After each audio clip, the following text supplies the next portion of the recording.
JP Morosi here to help with details. Good morning, my friend. Mets-Nationals postponed a scheduled off day today. What do you know about the weekend? Any details? Lauren, so right now there is still a scheduled game tomorrow for the Nationals and Mets, but we could see that, of course, postponed as well. Given the way that we saw MLB handle similar situations last season, it really seemed during the course of the 60-game season that when positive tests happened with a team, up to a week-long quarantine or isolation, if you will, was often what was prescribed. Now, through yesterday, we were aware of 3 positive tests among Nationals players, with 1 additional likely presumptive positive based on an inconclusive result. So I do expect we'll get an update. The league officials are meeting and communicating today with both teams. We should get some update later on today about what the situation is going to be for tomorrow and moving forward. Of course, one scheduling advantage is that these two teams do play quite often during the season, so doubleheaders are a possibility moving forward. And I think in general, Lauren, we're going to see baseball take a continually cautious approach with COVID-19 positive tests, knowing that, of course, as the vaccine gets out there and is more widely distributed, time is on baseball's side as you move through the season. But, of course, right now they have to deal with what is a very concerning situation with the Washington Nationals. Of course, it's week 1, plenty of time. Every year, JP, you and I have the same conversation about the Dodgers bullpen. It got them to where they needed to go a year ago in the postseason. Now there's injuries. What do you make of it?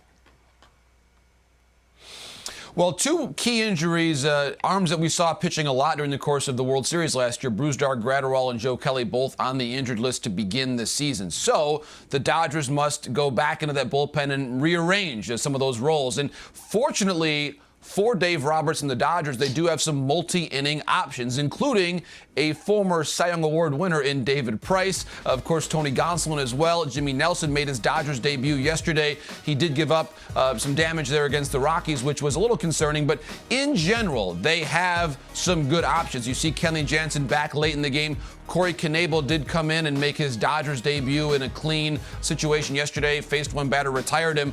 So I think Scott Alexander adding that extra lefty there in the bullpen as well is very encouraging for the Dodgers. So while yesterday's result was not what the Dodgers wanted to begin their title defense, they do have some pretty good multi-inning options, including, again, when David Price is your multi-inning option out of the bullpen, your bullpen has a chance to be pretty good during the course of the season. You're in good shape, right? There's injuries for Toronto as well. I watched that game. But, man, despite them, they pieced together some runs. Ryu obviously helped a lot. What'd you see? What'd you notice, JP?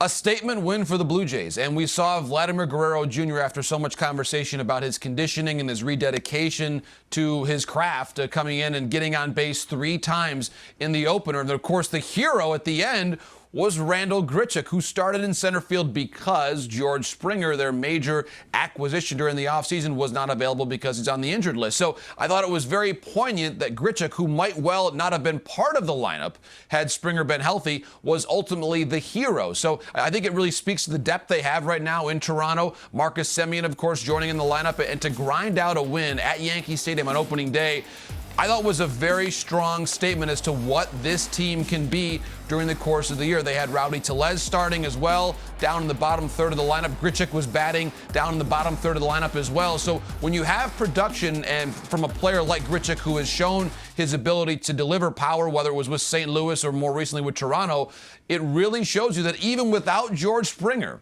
this lineup can be very good. You've got the likes of Bichette and Biggio there, along with Semien, too. And, of course, Teoscar Hernandez with that prodigious home run on that backup slider from Garrett Cole. So it was overall, I think, a very strong display 1 through 9 and a pretty good statement from Toronto that they're going to be heard from during the course of this season. I love that you use the word depth when discussing the Blue Jays. It's been a long time since that's been the case. It's also a limited slate today in terms of games. We always try and search out the pitching matchup we're excited about. I thought you were going to go Snell or Bauer. You're going Astros A's. Tell me why.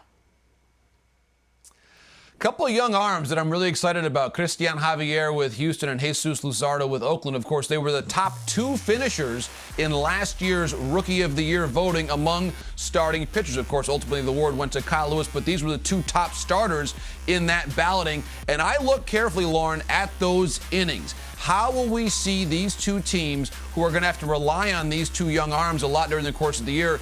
How are they going to manage the workload? Do they trim off an inning or a hitter here or there in the month of April to make sure that they're strong in September. I think we're going to learn a lot about how those two teams are going to behave this year with respect to their rotation based on how those two pitchers are handled during the month of April. Now, Javier barely pitched only 3 innings during the course of spring training, so I would say that Dusty Baker is going to be very cautious with him, but Luzardo had 3 more